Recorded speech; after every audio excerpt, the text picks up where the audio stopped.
Hello, ಎಲ್ರಿಗೂ ನಮಸ್ಕಾರ. ನಾನು ನಿಮ್ಮ ದಿನೇಶ್. ಸೊ ಇವತ್ತು ನಾನು ನಿಮಗೆ ತೋರ್ಸೋಕೆ ಹೊರಟಿರೋದು, ನೀವೆಲ್ಲ ಸಿನಿಮಾಗಳಲ್ಲೂ ನೋಡ್ತಾ ಇರ್ತೀರ, ಕೆಲವೊಬ್ಬರು ವೆಡ್ಡಿಂಗ್ ಶೂಟ್ ಎಲ್ಲ ಮಾಡ್ತಾ ಇರ್ತಾರೆ, ಪ್ರೀ ವೆಡ್ಡಿಂಗ್ ಶೂಟ್ ಎಲ್ಲ. ಸೊ ಯಾವುದಪ್ಪ ಅದು ಅಂತಂದರೆ ಈ ಶೆಟ್ಟಳ್ಳಿ ಚರ್ಚ್, ಅಂದರೆ 1980ನೇ ಇಸ್ವಿನಲ್ಲಿ ಬ್ರಿಟಿಷ್ ಕಾಲದಲ್ಲಿ ಕಟ್ಟಿರೋಂತಹ ಚರ್ಚ್ ಇದು. ಇವಾಗ ಒಂಥರ ಪ್ರವಾಸಿ ತಾಣ ಆಗಿದೆ. ಅಂದರೆ ಇದು ಬಿದ್ದೋಗಿಂತ ಚೆನ್ನಾಗಿದ್ದರೆ ಇಷ್ಟು ಪ್ರವಾಸಿ ತಾಣ ಆಗ್ತಿತ್ತೋ ಎಲ್ಲೋ ಗೊತ್ತಿಲ್ಲ. ಬಟ್ ಬಿದ್ದೋಗಿರೋದ್ರಿಂದ ಒಂದು ಸ್ವಲ್ಪ ಏನೋ ಒಂಥರ ಡಿಫ್ರೆಂಟ್ ಆಗಿದೆ ಅಂತ ಎಲ್ಲರೂ ಬರ್ತಾರೆ. ಮತ್ತು ಶೂಟಿಂಗ್ ಮಾಡೋಕ್ಕೆಲ್ಲ ಚೆನ್ನಾಗಿರುತ್ತೆ ಅಂಥೇಳಿ ಎಲ್ಲರೂ ಬರ್ತಾರೆ.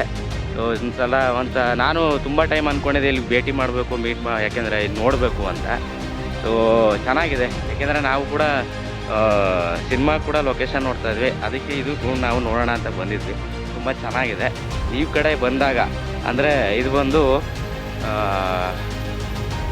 ಕೊಟ್ಟಾಯ ಅಂತ ಊರಿಗೆ ನಿಯರ್ ಬೈ, ಅಂದರೆ ಹಾಸನ ಡಿಸ್ಟಿಕ್ಕು, ಶೆಟ್ಟಳ್ಳಿ ಚರ್ಚ್ ಇದು.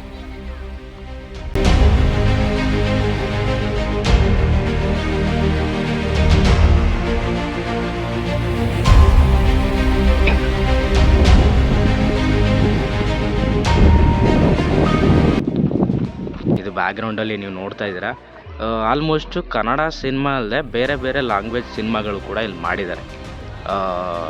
ಇದು ಬರೋದು ಹೆಂಗೆ ಅಂತ ಅಂದರೆ, ನೇತ್ರಾವತಿ ನದಿ ದಂಡೆಲಿರೋದು. ನೇತ್ರಾವತಿ ನದಿ ಇದೆ, ತೋರಿಸ್ತೀನಿ ನಿಮಗೆ. ಇದು ನೇತ್ರಾವತಿ ನದಿ, ಬ್ಯಾಗ್ ಕಾಣಿಸ್ತಾ ಇದೆಯಲ್ಲ, ಇದೆಲ್ಲ ನೇತ್ರಾವತಿ ನದಿ.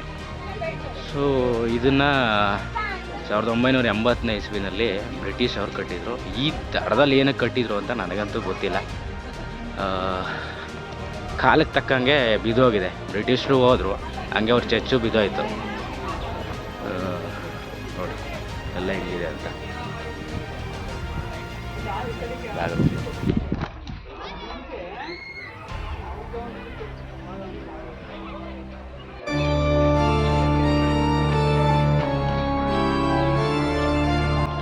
ಸ್ವಲ್ಪ ಕ್ರೌಡ್ ಜಾಸ್ತಿ ಇದೆ ಇವತ್ತು ನಾನು ಬಂದಾಗ.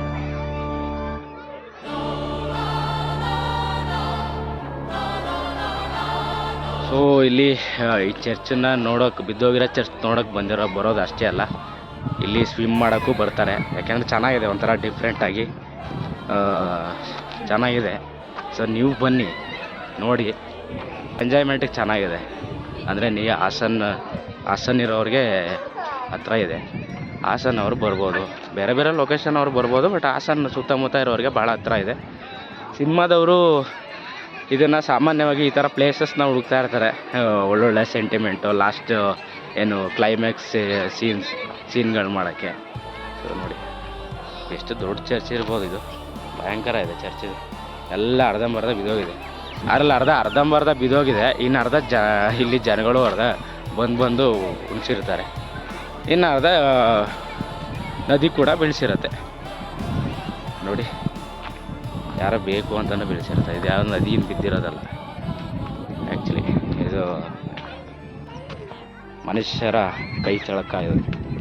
ಬಟ್ ಸ್ವಲ್ಪ ವಾಸ್ತುಶಿಲ್ಪ ಅಂತ ಏನು ಹೇಳ್ತಾರಲ್ಲ, ಸೊ ಆ ಥರ ಈ ಚರ್ಚನ್ನು ಕಟ್ಟಿರೋದಂತೆ ಸಾಮಾನ್ಯವಾಗಿ. ನಾನು ತುಂಬ ವರ್ಷದಿಂದ ಅಂದ್ಕೊಳ್ತಾ ಇದ್ದೆ, ಸಿನಿಮಾದಲ್ಲೆಲ್ಲ ನೋಡ್ತಾ ಇದ್ದೆ, ಕೇಳಿದೆ ಇಲ್ಲಿದೆ ಅಂತ ಗೊತ್ತಿತ್ತು. ಇವತ್ತು ಅವಕಾಶ ಆಯಿತು ಬರೋದಕ್ಕೆ.